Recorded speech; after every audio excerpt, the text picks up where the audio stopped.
Welcome to the Nick and Matt Show. Bringing the player interviews you want to hear and the hot topics you want to discuss.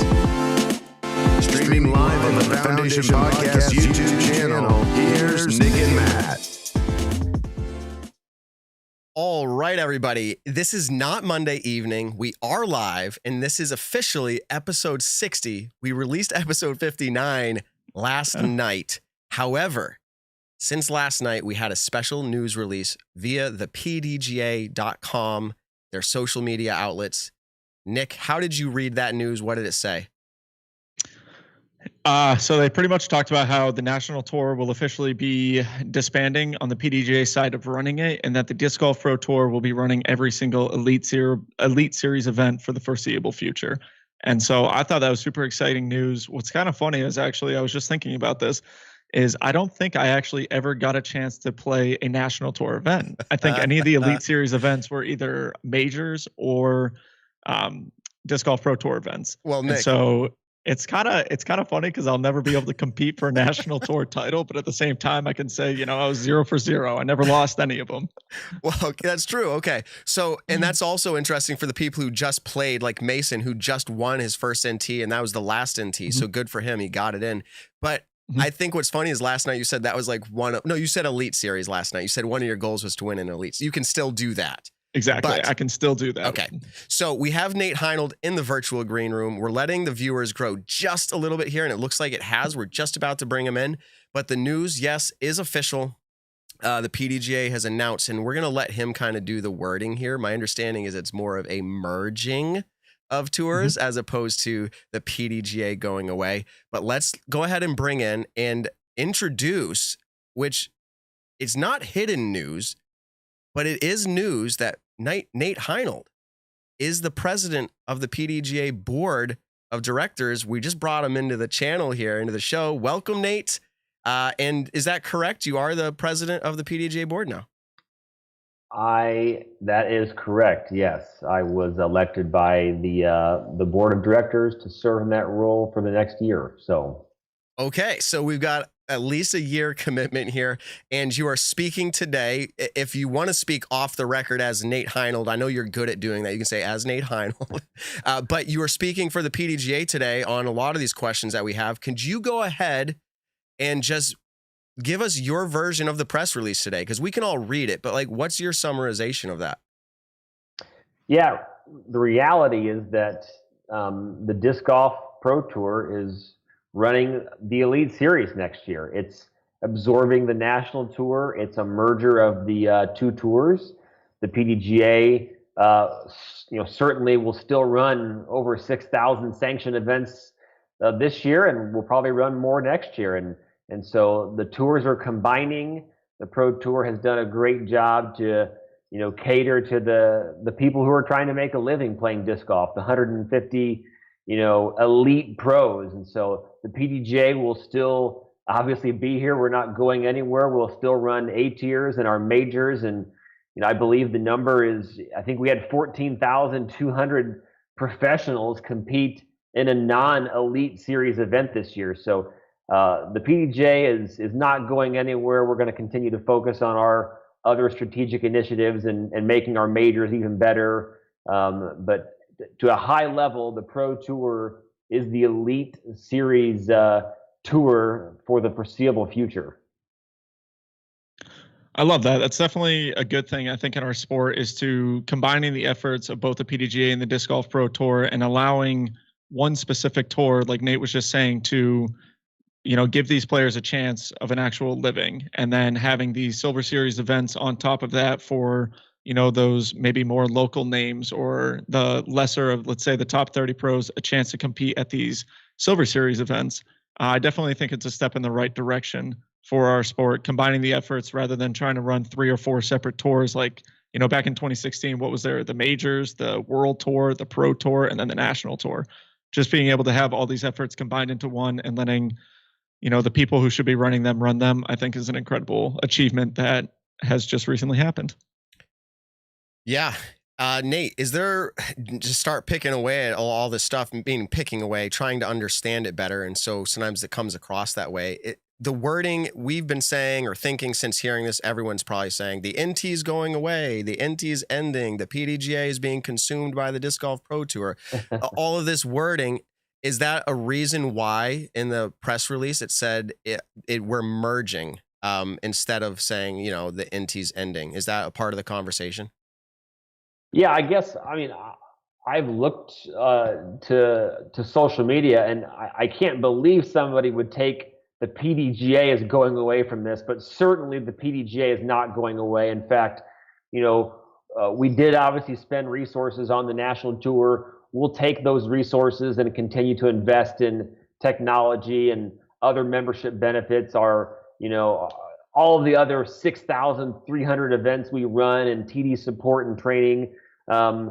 We're not going away. We're going to make sure our majors are a great focus. We're adding a new major next year. We have Pro Worlds in Emporia. We have U.S. Women's. We have, hopefully the European Open. We have other majors such as the U.S. Masters. And so we're going to really focus on those events and let the Pro Tour continue to do, what they've been doing. But I think a merger is a great word for it. The PDGA is not going away, though one of our aspects of the organization, the national tour, is being absorbed and merged with a private organization who has done a great job of running a professional tour. So now the conversation has potentially been happening for a few years now, and let's say within this last year has definitely kind of kicked into high gear. And I think a lot of people, spectators, professional players, have kind of seen this happening. What ultimately led the PDGA into wanting to come out with the decision now? Why not wait till the end of the year? Like, what was the point of releasing the statement today? Well, the bottom line is the schedule is coming out in a few days. And so obviously it's still, I think, being completely finalized. I'm sure the framework is mostly done, but the reality is this has been ongoing for 5 years in terms of Steve Dodge presenting to the board of directors, Todd and Jeff taking over the tour. And when that happened, when Todd and Jeff kind of took over, they were in immediate talks with the PDGA and our executive director about what it would take to unify the tours. And so this is not a surprise to people within the organization, because it's been something we've been working towards. We gave them achievable goals and things we wanted to see, and when that was clear it was going to be hit, they started to negotiate to make it happen for next year. And so I think Jeff's been very clear that it's been a long goal of the tour to have a unified tour for many reasons, and the PDGA was able to get behind the vision because enough of those benchmarks were being hit, and so that's kind of what spurred it to happen now. Okay. That leads me to, you brought up a point, Steve Dodge. I saw in the press release somewhere that, technically this has been part of the conversation for 5 years. And if you go back 5 years or 4 years or even 3 years, Steve Dodge is there. I sent a text out to him. I haven't heard back yet to see if this was his original plan. And I think it was part of his original plan to see this unified. And so he's got to be proud as far as Steve Dodge is concerned. But taking this question here with this merger, and I'm just going to ask it because it's a question that's going to come up.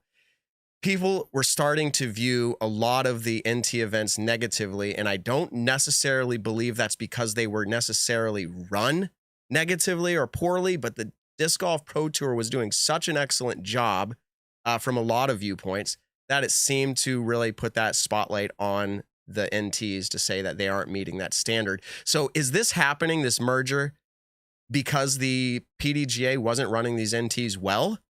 Or is it because the Disc Golf Pro Tour was running their events so well? You see what I'm saying? It's a different look at it. Yeah,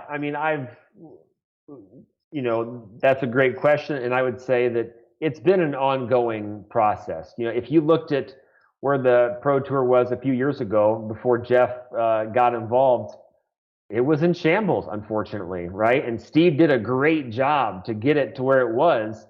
And at the end of the day, it needed one more push to get over the hump, and Todd and Jeff provided that. So the national tour was the only game in town for 13 years, to be honest. And then the Pro Tour came along, and several years ago, the Pro Tour and the National Tour, were very similar. Maybe the Pro Tour is better in some areas and the National Tour is better. But obviously last year, the National Tour wasn't able to be run, and the Pro Tour filled that void. And that was kind of our way of saying, wow, they not only did it, but they did it well in a pandemic.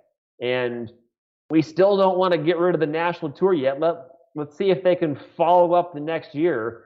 And they've elevated themselves to a great level. The bottom line is the PDGA has many strategic initiatives, not just 150 professional players who are trying to make a living playing disc golf. We have 100,000 members and we run 6,300 events. So the idea that the PDGA could only focus on one thing was never going to be a reality. So the idea that another organization has come along, and Jeff says they may have 30 employees by the end of the year, another organization that has that many employees only focusing on 13 events and 150 players, clearly they were going to do a great job with that kind of honed in focus. And so it's not a knock on the National Tour at all. In fact, the Pro Tour would not be here without the National Tour kind of starting the process of how these players could make a living. Mm-hmm. Yeah, we've kind of seen, the conjoined effort between the National Tour and the Pro Tour, especially when it came to the media side of events, with the Disc Golf Network actually filling in and doing the filming and a lot of the press conferences. And one of the things that we've seen at the press conferences is kind of some of the players' frustrations within the National Tour events, within PDGA ran majors or anything like that. Did the players' vocal kind of announcements of, say, let's, silent protest or feedback or anything like that, did that have anything to do with the decision? Or was it kind of more so, this has been in the work for years, obviously, but did the players kind of had some sort of say in this matter at all? I would say they did not have a say in the matter in the way that you're saying, in terms of, we weren't taking some negative feedback to make this monumental decision. It was a long-term decision. When we pulled the players on this a few years ago, we asked them, would you rather have one tour or both tours? The unequivocal answer was both tours. We want more money. We want more events, because the concern from the players was, are you going to get rid of events? And so now it's a little bit of a different situation where the Pro Tour can potentially expand, and they have the Silver Series. And so the reality is that this wasn't done because of complaints or criticism or the National Tour not being up to the standard that people expected. The bottom line is we have tour standards, and we have a lot of things that we have out there. The National Tour was doing all of those things, and we were using established events. I think the bottom line is the Pro Tour really took the model, getting spectators there, getting paying spectators there, and dumping that money back into the purse, and taking the media rights and getting these national sponsors across 12 events instead of one event. That's the benefit that they really started to bring to the table. A few years ago, there was no spectator revenue, and this year events were bringing in a lot of money to be able to put back into the purse. So I really think it's the elevation of the Pro Tour is what really allowed the PDGA to want to make this decision, which, by the way, we're very thrilled with this decision. This is not a loss for the PDGA at all. It's a huge win. The staff is happy. The board is happy. The board was unanimous in this decision. Very cool.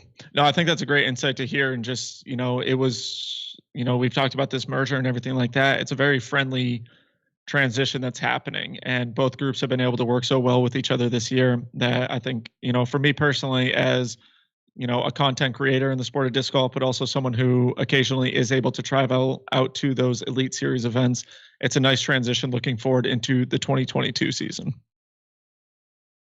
Yeah, for sure. And so there's still a handful of questions here. I appreciate your time on this. So I'm curious, the day-to-day, if you will, what is the PDGA's involvement going to be with the official tour of the PDGA? Are you having the Disc Golf Pro Tour as a contractor, if you will, that they're running the Pro Tour for you?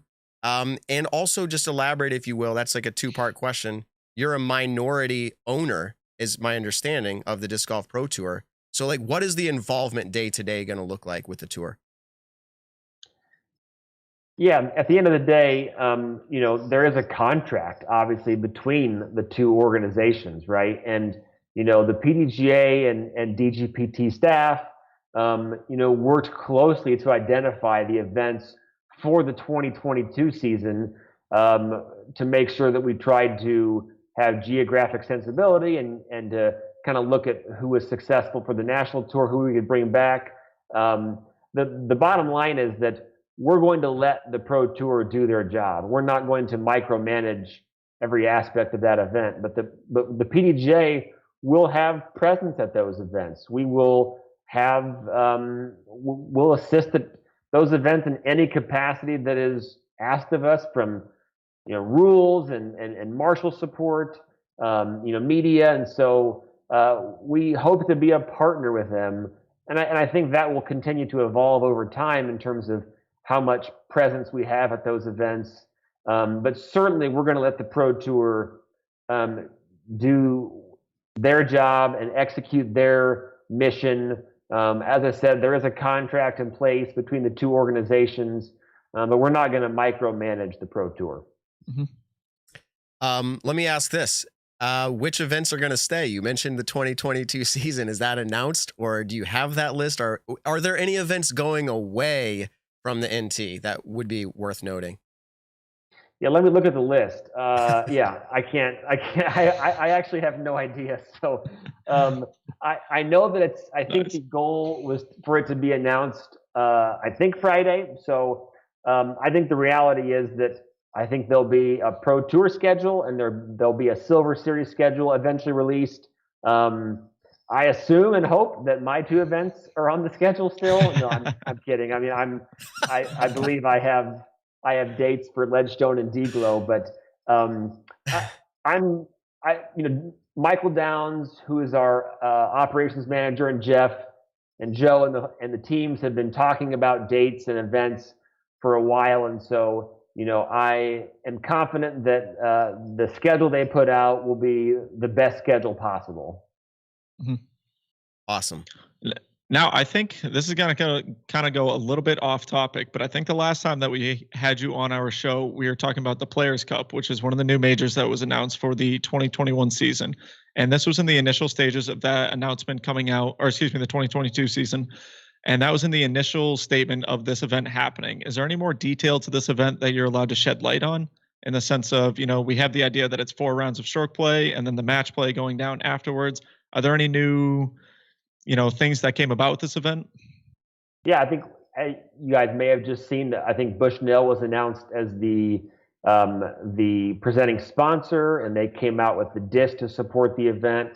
So I'm very excited about Bushnell with that event. I know Robert Leonard, the TD, has been working hard, but yeah, it's going to be a 4-round, a 5-round event, 4 rounds of stroke play, and then into the semis and finals of match play. So that is still, there's been no change in terms of the format, but the biggest announcement has been Bushnell. But I would expect that event to go off very well.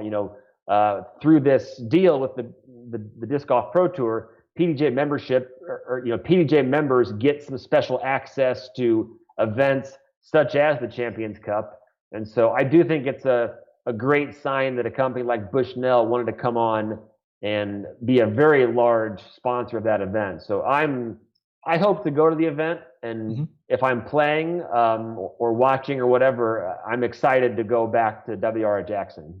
I was just about to say, I'm really, really hoping there's a big event next year at WR Jackson. Absolutely, that course is in my top 5, and so I'm really hoping to be able to play an event at WR Jackson next year.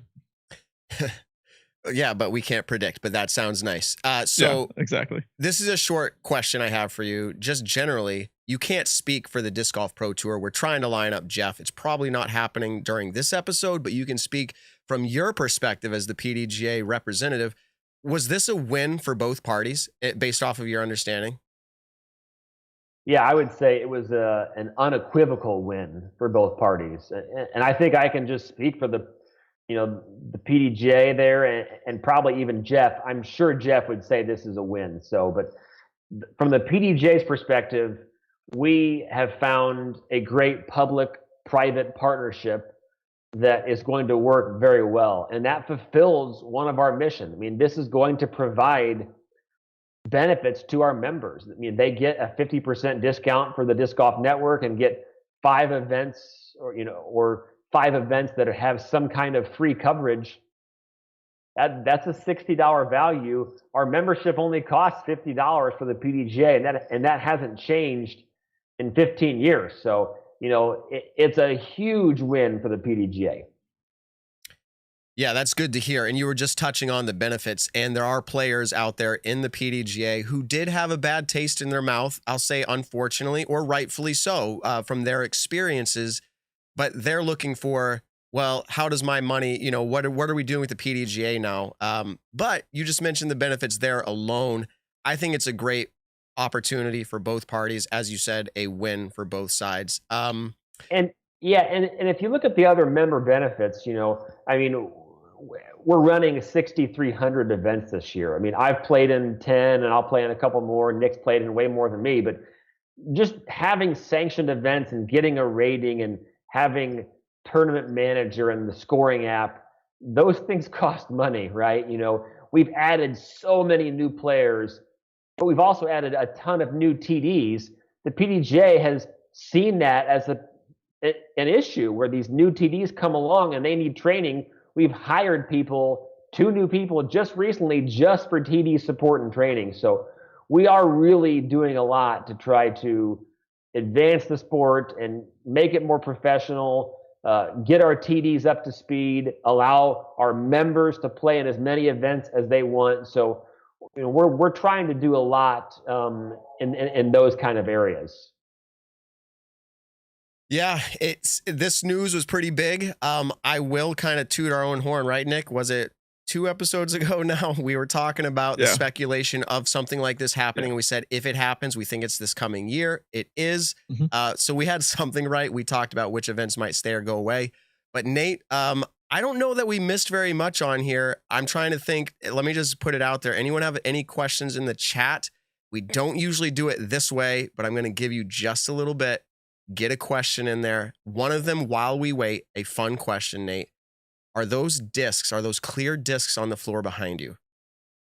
Where are they at? Yes, they are. They are actually, I have to look. They're some leftover Paige Pierce Crystal Fierces with her signature and stamp that are double stamped that I forgot to put online or sell at Ledgestone. So those were St. Jude discs, and so I'll have to put those up eventually. So, okay, yeah, because people in our chat initially were like, "You have to ask them about those discs." So they're okay. It came up again. The clear discs. Ask the question. So Nate, as we wait here to see if there's one final question from the chat, do you have any plans as what you bring to the PDGA? I know we didn't have you on to talk about your role as the president. You're doing a lot in disc golf, and you bring, I think some great skills, probably goals, but maybe you can just talk just a little bit about that as your role as the president. Yeah, I mean, my main role as the president is to, set the agenda for board meetings and to kind of steer the board to these higher level strategic issues. And this has obviously been chief among them in terms of, it's not like I haven't heard hey, you guys, need to focus more on the pros and make the national tour even better. For every comment we get like that, we have 10 amateurs who say, oh, focus more on the amateurs. And so that's a constant back and forth. And so that's why this deal will help so much, that we can trust the Disc Golf Pro Tour to execute that part of our mission, and we can focus more on youth and education and growing internationally and those kind of things, leagues. And so my main job as president is to help set the strategic kind of nature of where we're going as a very high level. And obviously there's fires to put out, and there's other obligations I have with discipline and kind of the back end work. But really it's to steer the organization at a high level, to keep us on track with our mission and help approve the budget and kind of those kind of very high level things. Okay, so a few questions came in, and I'm not fully sure. It does relate. It's in a unique relation to what we've been talking about. First of all, people are asking about international. You just mentioned that international events. Is this something that the Disc Golf Pro Tour needs to, now that they're merged with you as a PDGA, do they need to run their ideas through you to make that decision? Like, hey, we want to run events in Europe. I know they already had plans to do that, but I mean, any new events that might come up. And then also, in addition to that question, similar vein, are there any unique rules that they're allowed to do now? Or is it still, it's tied to the PDGA? They can't make up unique rules, such as we don't have to go to playoffs if a round gets canceled. We could have an event the following morning, like things of that nature. If it's their own tour, or is it still tied in so tightly that that can't happen? To answer your second question, right now there's no different rules or standards per se that are on the books, that I'm aware of. But I do know, just at a very high level, that I think there have been discussions about potential changes to certain things that may only apply to Elite Series events and not a C tier, for instance. And so nothing that I have to announce now, and I don't know anything more in that regard, but I would say that that's an active discussion for sure. On the international side, certainly if you look at our press release, the bottom line is that the DGPT is looking to engage with events outside of North America in the future, and I would say be on the lookout for kind of more details on that. But right now, this kind of deal is just focusing on North America. Nick, I've asked a lot of questions. Do you have any? I have one more if you don't. No, go for it. I'm kind of scrolling through the chat, looking at it, see if there any other questions were popping up. So I'll let you keep the reins on. That's how I felt. We're wrapping it up here in the next few minutes, Nate. This one is, I feel like it's slightly unfair, but we are a talk show. I want to ask it. People have talked about over the previous years, there being conflict of interest with things, whether you're sponsored by the Discraft and you run an event and you're working for the PDGA, et cetera. You are now in some ways contracted by the Disc Golf Pro Tour, and you're also the president over here at the PDGA. Do you see any conflict in that for you? Or is it, even if there was, is it totally kosher? Yeah, I mean, obviously there's a conflict of interest, right? I am the president of the PDGA and I run 2 Disc Golf Pro Tour events, but I also run PDGA majors, and I have affiliations with various disc golf companies and then several players, right? So, yeah, I have conflicts of interest, but the bottom line is that for a conflict of interest to really matter, I have to be able to get a financial benefit. So with this deal here with the Pro Tour, the National Tour and the Pro Tour merging doesn't really affect me, to be honest. And so we did discuss if Elaine King and I could vote on this issue, and we agreed, because Elaine does commentating, so she's paid a very small fee, I believe. But we decided that, look, there's nothing that they're really gaining with this specific decision, and we didn't think it was a conflict of interest in that regard. And so, but certainly we have this discussion all the time as a board. Does so-and-so have a conflict here? Should they abstain?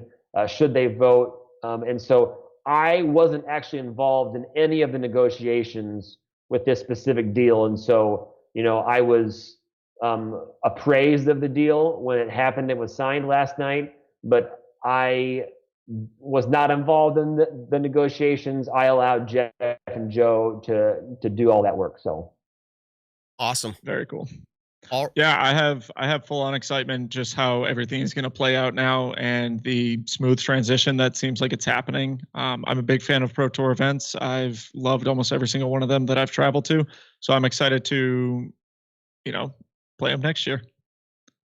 Yeah, thank you very much for your time, Nate. We were able to pull this one together kind of last minute because we don't usually do a show on Tuesday evenings. but you stepped in, we stepped up, we were able to get it done. Thank you very much for your time. We're going to let you go. Is there anything we missed you want to say, or are we good?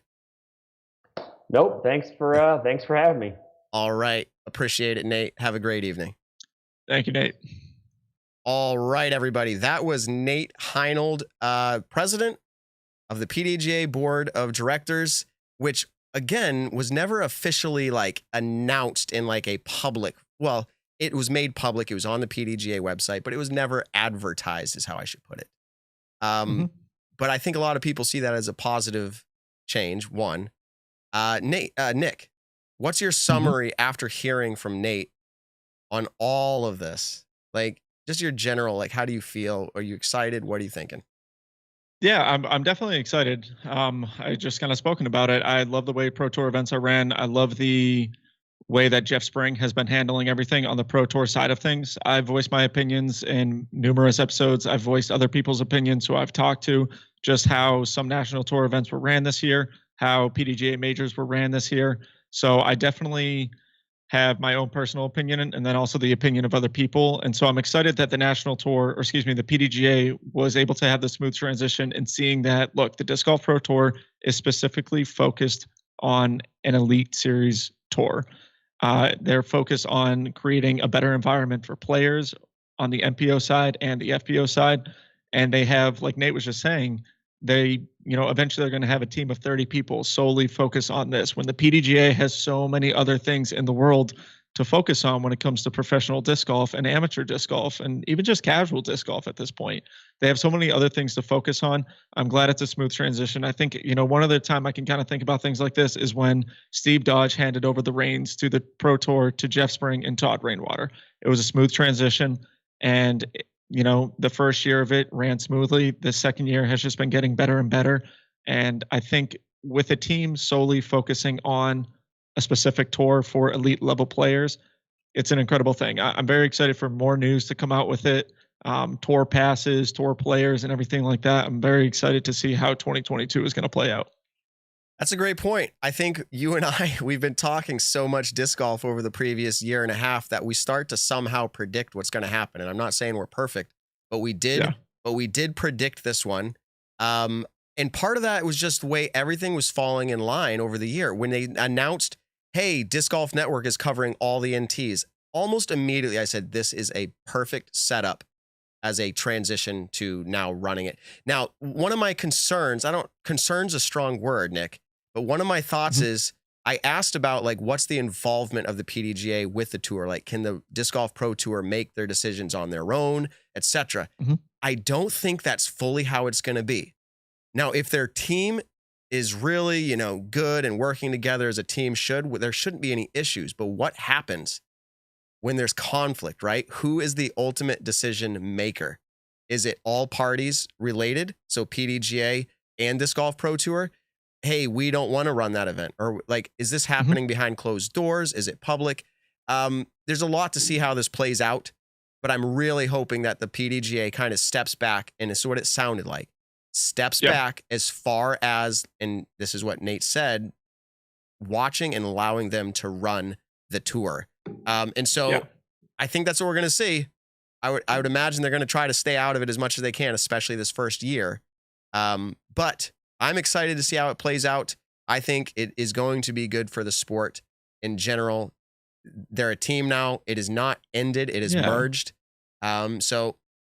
Exactly. I really don't think there's going to be too many issues when it comes to that, because it's the same thing as when the Pro Tour even announced the Pro Tour in general. They're still ran under PDGA guidelines and PDGA rules and everything like that. But the Pro Tour ultimately had the decision of, these are the events that we want to run. This is how we want to run these events. And so I don't think, with how well the Pro Tour has done, let's say the last 2 seasons, like Nate was saying, they were able to run a tour efficiently, effectively, safely, well during a pandemic. And then they've ran it even better this year. They've, brought more spectators into the sport and everything like that. They're able to focus specifically on their event. I think if there are issues at these events, like there has been in the past, no event is perfect. But every single time, even as something as simple as someone posting in the players page saying, hey, we're out of water on hole 7, Jeff Spring and the Pro Tour are on top of it right away. They're consistently checking to make sure everything is ran smoothly. at their events. I think it's a perfect merger. Like I said, though, not every single event is going to be ran to perfection. But at the same time, I think the Pro Tour is going to take 99.9% of the reins going forward with this. I don't think the PDGA is really even going to have to put much of their decision making inside of it because of how things have been ran with the Pro Tour in and of itself. I mean, let's go back to Worlds really quick. A lot of issues that we were having at the World Championships, we were able to talk to Jeff Spring, and Jeff Spring was able to be kind of our stepping stone into getting in touch with more of the PDGA association or the staff. And he was handling things even technically when he didn't have to. And so I think that just shows what the future is going to be like with the Pro Tour. So I can tell you this, a very, very large majority of players that I've spoken to are 100% on board with this. And they're excited for what the future holds when it comes to their tour and their living. Yeah, so we could talk forever and ever, and that's what we do on the Nick and Matt show. Yeah, but I exactly. think we've hit most of the points. I think Nate answered a lot of the questions. We were not able to, this was very last minute, line up Jeff Spring. We do have a message out to him. Maybe we get him on next week. But just to tease it out there, because we are here again recording another episode for you right now, we are trying to line up the TD for USDGC as well as the Throw Pink Women's Championship for next week, our next episode, because we want to talk about what's up with the sticks on hole 9. We want to hear it from the tournament director himself. And maybe now he's going to catch wind of that and he's not going to come on. I don't know. Jonathan Poole's a great guy. Sarah Nicholson over there with Throw Pink. Let's wrap it up. I think most of our questions were answered. The chat's still going crazy here. Nick, it was great seeing you on a Tuesday evening. This is out of place. I know, right? Now I'm going to be confused going into tomorrow. Yeah, it's like, wait, what am I supposed to do? Do I have to film another episode tomorrow? No, we're trying to figure it out. But anyways, this was huge news in the disc golf world, whether you like it or not, whether your decision is, or your opinion of it is good or bad. I mean, for me personally, I think it's a great stepping stone in our society, and I'm excited to see what the future holds with it.